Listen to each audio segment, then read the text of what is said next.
Now I come to what everyone is. मैं अब वह बताना चाहती हूँ जिसका सबको इंतज़ार है, व्यक्तिगत आयकर।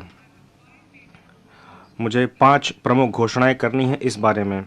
ये मुख्यतः हमारे परिश्रमी मध्यम आय वर्ग के लिए है, के लाभ के लिए है। जो पहली घोषणा है वो रिबेट से संबंधित है। वर्तमान में पुरानी और नई आयकर व्यवस्थाओं में 5 लाख रुपए तक की आय वाले किसी व्यक्ति किसी प्रकार के आय का भुगतान नहीं करते हैं। मैं रिबेट की सीमा को नई कर व्यवस्था में 7 लाख रुपए तक बढ़ाने का प्रस्ताव करती हूं।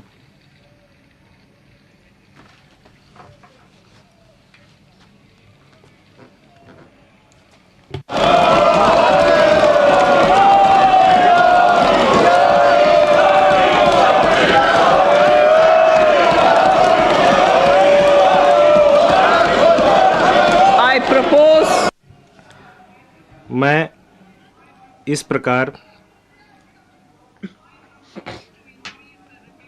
नई कर व्यवस्था में 7 लाख रुपए तक आय वाले व्यक्तियों को कोई कर भुगतान नहीं करना होगा। जो 7 लाख तक रुपए कमा रहे हैं उनको कोई कर भुगतान नहीं करना होगा। दूसरा प्रस्ताव मध्य वर्ग के आय वर्ग से संबंधित है। मैंने वर्ष 2020 में 2.5 लाख रुपए शुरू करते हुए 6 आयकर लैब वाली नई व्यक्तिगत आयकर व्यवस्था शुरू की थी। मैं स्लैबों की संख्या घटाकर 5 करते हुए और कर की सीमा को बढ़ाकर 3 लाख करते हुए इस व्यवस्था में कर संरचना को बदलने का प्रस्ताव करती हूँ। कर की नई दरें निम्नानुसार होंगी: 0 से 3 लाख 0, 3 से 6 लाख 5%, 6 से 9 लाख 10%, 9 से 12 लाख 15%, 12 से 15 लाख 20%, 15 लाख रुपए से ऊपर 30%। इस नई कर व्यवस्था में सभी कर प्रदाताओं को बहुत बड़ी राहत मिलेगी। 9 लाख रुपए की वार्षिक आय वाले किसी व्यक्ति को केवल 45,000 रुपये का भुगतान करना होगा। यह उसकी आय का सिर्फ 5% होगा। यह अब उसके द्वारा भुगतान किए जा रहे अर्थात 60,000 रुपये पर 25% की कटौती है। यह सिर्फ 45,000 हो गया है। इसी प्रकार वह व्यक्ति जिसकी आय 15 लाख रुपए आय वाले किसी व्यक्ति को केवल 1.5 लाख रुपए या उसकी आय के 10% का भुगतान करना होगा, जो कि उसकी मौजूदा देयता अर्थात 1,87,500 रुपये से 20% की कटौती होगी। मेरा तीसरा प्रस्ताव है कि वेतनभोगी वर्ग और पारिवारिक पेंशनभोगी सहित पेंशनभोगी वर्ग के लिए है, जिनके लिए मैं मानक कटौती लाभ को नई कर व्यवस्था में भी विस्तारित करने का प्रस्ताव करती हूँ। प्रत्येक वेतनभोगी व्यक्ति जिसकी आय 15.5 लाख रुपये या इससे अधिक है को परिणाम स्वरूप 52,500 रुपये का लाभ मिलेगा।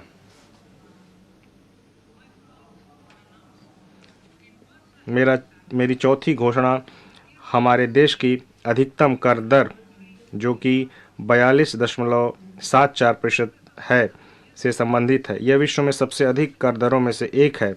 मैं नई कर व्यवस्था में उच्चतम अधिभार को 37% से घटाकर 25% करने का प्रस्ताव करती हूँ।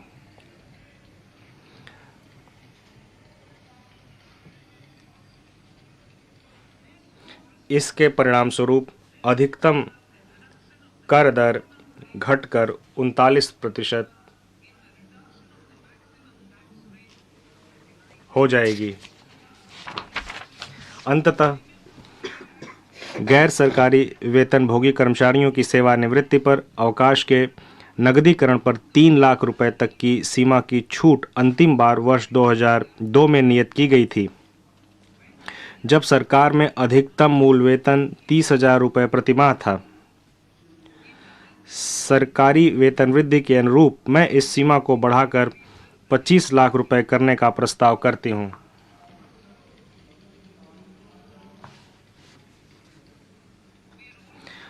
हम डिफ़ॉल्ट कर व्यवस्था के रूप में नई कर व्यवस्था भी बना रहे हैं। तथापि नागरिकों को पुरानी कर व्यवस्था का लाभ उठाने का विकल्प भी जारी रहेगा।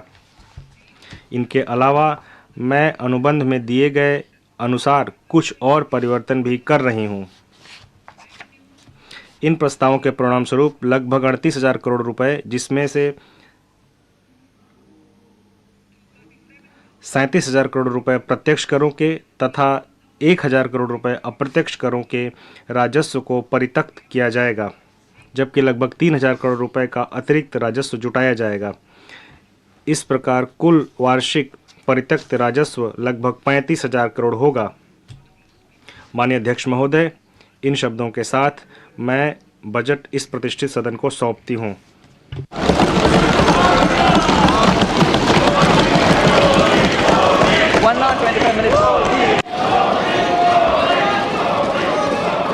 आइटम नंबर 1 माननीय आइटम नंबर 2 श्रीमती Nirmala Sitharaman ji. Sir, with your permission, आपकी अनुमति से मैं सदन के पटल पर निम्नलिखित पत्र सदन के पटल पर रखती हूँ। 3.1 वित्तीय जिम्मेदारी प्रबंधन विधेयक 2003 के अंतर्गत मध्यवर्ती वित्तीय फिस्कल पॉलिसी स्ट्रेटजी वक्तव्य और मैक्रो इकोनॉमिक फ्रेमवर्क स्टेटमेंट सदन के पटल पर रखती हूँ। समाचार भाग 2 के माध्यम से पहले ही सूचित किया जा चुका है कि माननीय वित्त मंत्री जी के बजट भाषण की प्रतियां हार्ड कॉपी के रूप में उपलब्ध कराई गई है। आप बजट भाषण की अपनी अपनी प्रति प्रकाशन पलक से ले लें। आपको ये भी सूचित किया जाता है कि माननीय मंत्री द्वारा बजट प्रस्तुत किए जाने के पश्चात उसकी प्रतियां आपको मेंबर्स पोर्टल के माध्यम से उपलब्ध करा दी जाएगी। आइटम नंबर 3 माननीय मंत्री जी, वित्त मंत्री जी। sir, with your permission, आपकी अनुमति से मैं जो वित्त विधेयक है 2023-22-23 उसको सदन में इसके पक्ष में हाँ कहें, जो सदस्य विरोध में ना कहें। मेरे विचार में निर्णय हाँ वालों के पक्ष में माननीय मंत्री जी विधेयक को पुरस्तापित करें। sir, महोदय, मैं विधेयक पुरस्तापित करती हूँ। सभा की कार्रवाई कल गुरुवार दिनांक 2 फरवरी 2023 को प्राप्त 11 बजे तक के लिए स्थगित की जाती है।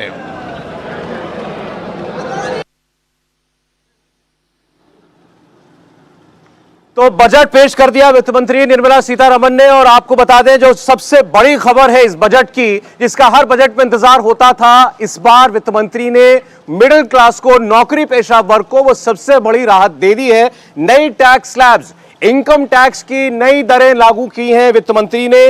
और आपको बता दें कि अब इसमें सबसे बड़ी घोषणा यह की गई है, आपकी आमदन अगर 7 लाख रुपए सालाना है तो आपके ऊपर कोई टैक्स नहीं लगेगा।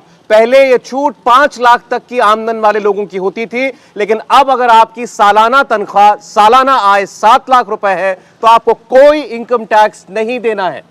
बिल्कुल। और देखिए, इस वक्त की बड़ी खबर यही है, बड़ी खबर यह है कि सबसे बड़ी राहत सैलरीड क्लास को मिलती हुई नजर आ रही है, क्योंकि सबसे ज्यादा नजर, सबसे ज्यादा उम्मीदें अगर किसी की बजट पर रहती हैं तो वो सैलरीड क्लास यानी मिडिल क्लास को रहती हैं। और मिडिल क्लास को ये सबसे बड़ा फायदा इस बजट में फिलहाल हो रहा है। टैक्स स्लैब में बदलाव किया गया है। अगर आपकी इनकम अब 7 लाख है सालाना तो आपको अब इस पर टैक्स नहीं भरना होगा। पहले 5 लाख पर टैक्स लगता था, लेकिन अब 7 लाख अगर आपकी सालाना इनकम है तो आपको टैक्स नहीं भरना होगा। इसका बड़ा फायदा उन तमाम लोगों का होगा जो नौकरी पेशा लोग हैं, जो लगातार सरकार की तरफ टकटकी लगाए देख रहे थे कि इस बार बजट से उन्हें क्या मिलने वाला है, जो महंगाई की मार उन पर पड़ रही है, क्या उन्हें फायदा मिलेगा। तो ये बड़ा फायदा फिलहाल इस बजट से मिलता हुआ नजर आ रहा है। और इसके बाद जो टैक्स स्लैब है उन्हें भी घटा दिया गया है। पहले 7 दरें होती थी इनकम टैक्स की, अब वो 5 कर दी गई हैं।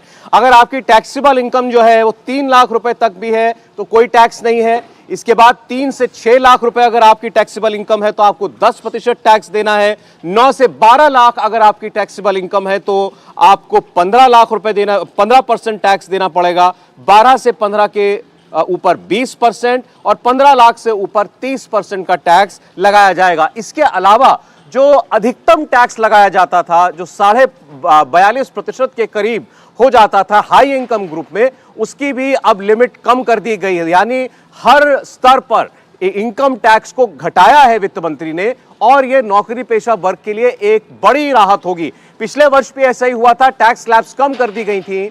आज इस बार भी ऐसा हुआ है और अभी भी ये छूट दी गई है आपको कि आप अगर पुराने टैक्स सिस्टम के तहत चलना चाहते हैं जिसमें टैक्स दरें ज्यादा हैं, यानी परसेंटेज टैक्स ज्यादा होता है लेकिन उसमें रियायतें भी होती हैं साथ में, तो आप उस रिजीम में चल सकते हैं। या अगर आपको इस नए सिस्टम के तहत चलना है तो आपको कोई रियायत नहीं मिलेगी, मसलन एटीसी और वगैरह जो भी डिडक्शंस होते थे वो नहीं मिलेंगे। आप इन कम इनकम टैक्स की दरों का फायदा उठा सकते हैं। तो एक लगातार मांग खास तौर पर मिडिल क्लास की जो रहती थी कि उनके टैक्स स्ट्रक्चर में कुछ कमी की जाए, उसमें कुछ परिवर्तन हो, वो इस बार वित्त मंत्री ने माना है और उसे लागू किया है।